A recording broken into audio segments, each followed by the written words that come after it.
Alright, so we're moving on to our next unit, and I know you thought, hey, we're done with triangles, you just had a test. Nope.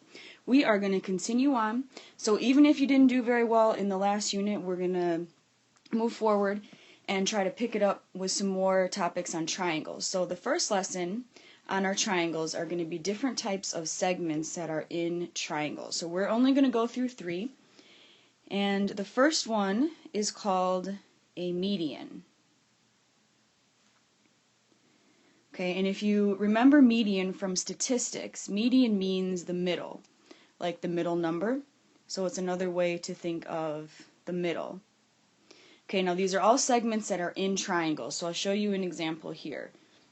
So let's say that we have triangle FUN, F-U-N, and we said that we have a median UK. Okay, so if I have median UK, I'm going to start at U because I already have U, and then I'm going to draw a segment going right down the triangle because I'm going to cut it in half because it's the middle. So a median is a segment in the triangle that cuts the opposite side in half. And if you remember, if something is cut in half, it means that it's equal on both sides. So how do we signify that something's equal, a segment? We put slashes. So we're going to put a slash right there and right there. And we're going to put our letter K here because, again, UK is our median. So if UK is our median, what has happened is FK is now congruent to KN. Okay, because that's what a median does. Takes a segment and then cuts the other segment in half. Now we could draw another segment in here. We could start at N instead. So let's say that we wanted to draw median NP.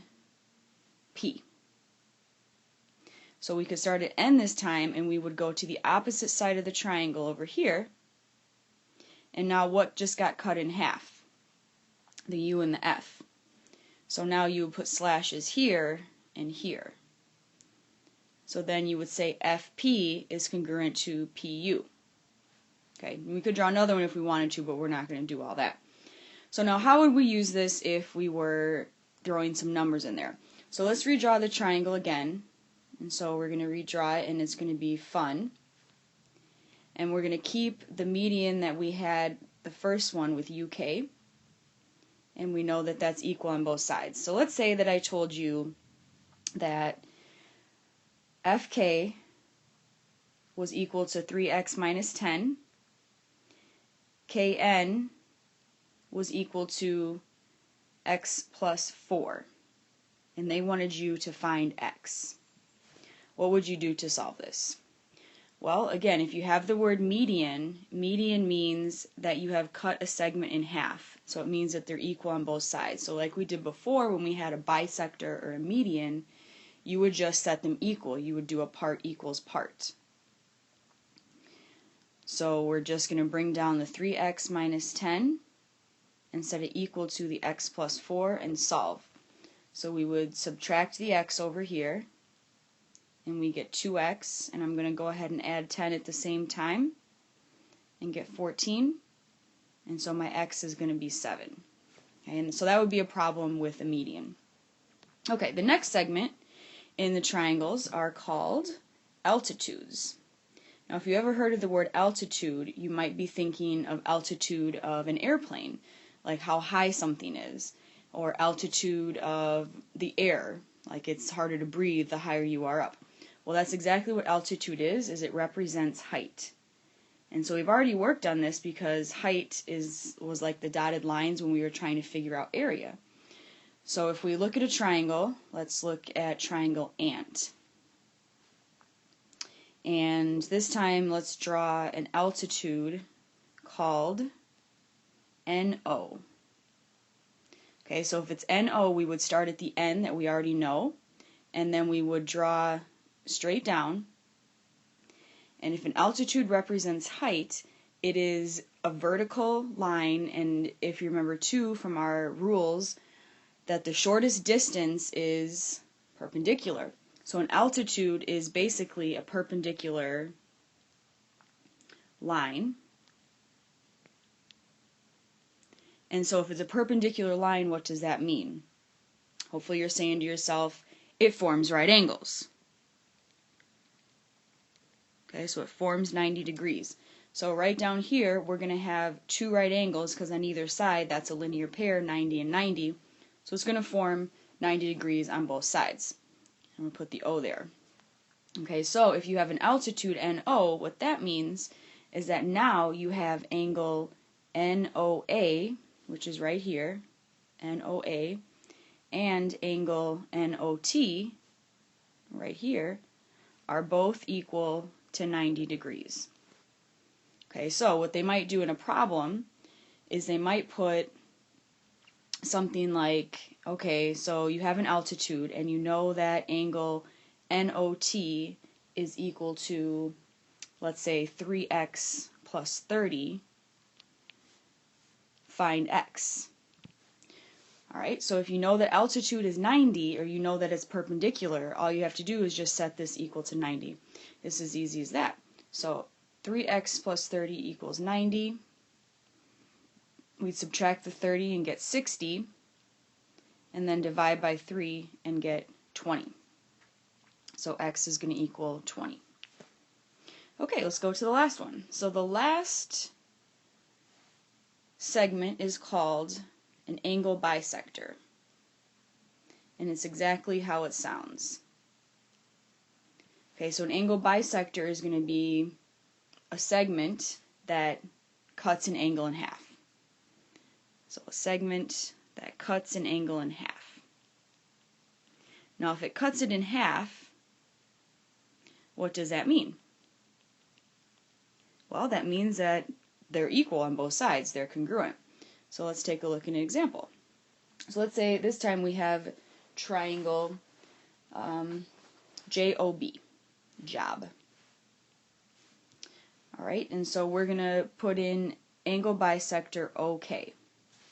So if we put an angle bisector OK, it's going to start at the O and it'll go to the opposite side. And if it's an angle bisector and cuts an angle in half, okay, it's going to cut that angle that you started with, and it's going to use the swoops. So this right here, the angle O, is going to be cut in half. So you have swoops right there. So if OK is your angle bisector, that's going to mean that angle JOK is congruent to angle BOK. And I'll highlight that so you can see that again. So JOK right here, that's one angle, and BOK is the other angle. So those two are now equal to each other because of the angle bisector. So if you have something like that, the easiest thing that you would do is you'd probably set up a part equals part situation. But that's kind of easy, and we're grown. So let's try a more difficult one in which you have an angle bisector. So instead of giving you part equals part, let's say they give you something different. And so let's redraw this. And we have, again, triangle JOB. And let's say, again, we have, let's try a different angle bisector. Let's say that we have bisector JK. So if we have bisector JK, that means it's going to start at the J and it'll go to the opposite side, which is OB. Okay, now think to yourself, where are these swoops going to go? The swoops are going to go by the J. So right here. This angle is now cut in half. So I want you to show you that it doesn't have to come from the top necessarily, it can come from any of the angles, and you just have to draw to the opposite side. So if we know this, then let's just write down that OJK, so OJK is equal to, or congruent to, BJK. Alright, but let's say that instead of giving us the two parts, let's say that they give us that angle OJB is equal to 80, and we know that OJK is equal to 2x plus 4. And they want us to find x. Alright, so let's look at OJB. Where's OJB on the picture? OJB is the whole angle. The whole angle. So if it's the whole angle, and I have OJK, and I'll write this in right here, is 2x plus 4, and the whole angle is 80, how would I set this up? Now hopefully you're thinking to yourself, I'm going to use an old formula called part plus part equals whole.